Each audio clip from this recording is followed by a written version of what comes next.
We just spoke with Earl Grant, head of men's basketball at College of Charleston, with sports back in full swing as much as possible under some limited conditions. Fans are just happy to see players do what they do best. Joining us from CofC's women's team is head coach Robin Harmony. Great to see you. Congratulations on a new season. Thanks. Good to see you guys. So teams are preparing for their opening games of the 2021 season. It must be a good feeling for you. Yeah, we're excited to get back in the gym. Obviously, we've been practicing for a month or so, and it's just really to get back and feel normal.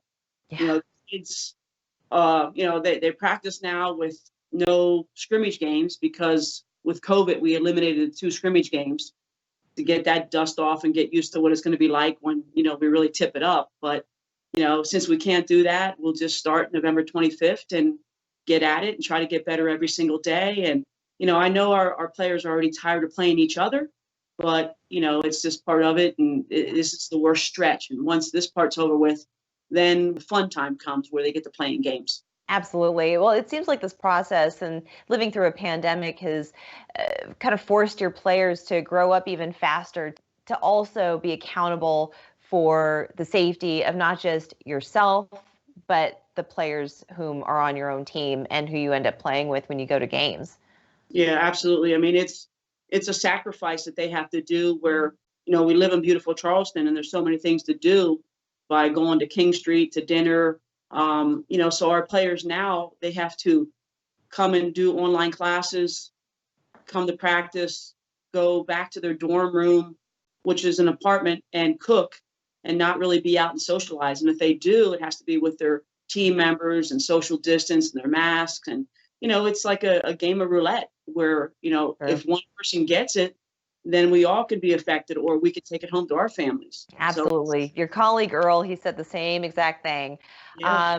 It can't be a bad thing, though, because as they get older, that responsibility is only going to increase. So it's good to get it figured out now, before they're out into the real world, so to speak. All right, let's talk about how you ended last season, shorter season. Were you happy with your performance? Well, I would have been happier if it would have happened a day earlier because we got to play one game in our conference tournament and we ended up losing. So we finished 13-16. Would have been nice not to play that game. You don't have to end then on a losing season. But we know what is in store for us when we took over the position that, they only won 7 games before us and, there wasn't a lot of winning. And I didn't really realize it until after we had 2 really big wins. The first 2 games in our conference, we played Drexel, who won the conference tournament with James Madison, and we upset them at home. And then the next game, we played Delaware here, and we had a weekend of just perfect basketball. Our kids played well. We hit shots. They, felt, and I thought, okay, we got something going on here. And after we won, our kids were like, okay, we won. I'm like, huh? Wait a minute. They didn't really know the difference, what it felt like to win or to lose. So it had to be, no, this is a celebration. You enjoy it. They were just so used to getting beat up that they just didn't know how to handle a W. It was the same to them. And, it's a learning experience for all of us. But, we're just happy that we had a decent first year where we at least won 13 games. We doubled our conference wins. We doubled, our wins for non-conference as well. So, you have to see improvement. Otherwise, the kids, they're already broken. So we have to put them back together and teach them how to win and compete. And I think our kids figured that out. Now, we might not have won as many games as us as coaches would like to win. You think, okay, we're successful. Yeah. But everybody else that's seen us play goes, no, you're better. Trust me, you're 180% better.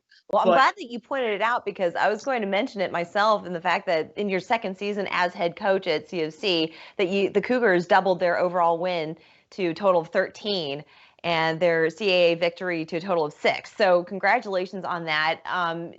Speaking of those W's that you want to get under your belt, so what are we hoping as 2021 gets underway? Well, in our conference, we went from 9th place now to 7th. So we moved up 2 slots. And we have a really young team still, because last year I started 4 sophomores and a freshman. But now I have 2 freshmen in the starting lineup. And we signed 6 players. So, we're still pretty young. But we just know that now we're going to have the depth. We can play 10 players and not really miss a beat. It just, the part for us is having a young team is how are your players who are freshmen going to act when the bright lights go on? But big game right out of the gate, November 25th, away game at South Carolina. Number one, South Carolina. We don't mind. We're playing the number one team in the nation. But it's good for our kids to see that atmosphere. And, I figured that we didn't have that game. We added it. But at least this way, they get all that dust off of them. They get their nerves out. And that'll help us when we come back home on the 29th to, get a W. Well, we're all going to be rooting for you. For folks who want to stay home, your first home game, November 29th versus Wofford. It's going to be really exciting to see everybody back out there on the court. Thanks. We look forward to it, and we can't wait till that gets here and we can start getting some games and have some fun and compete. Best of luck. Thank you so much. We're back after this.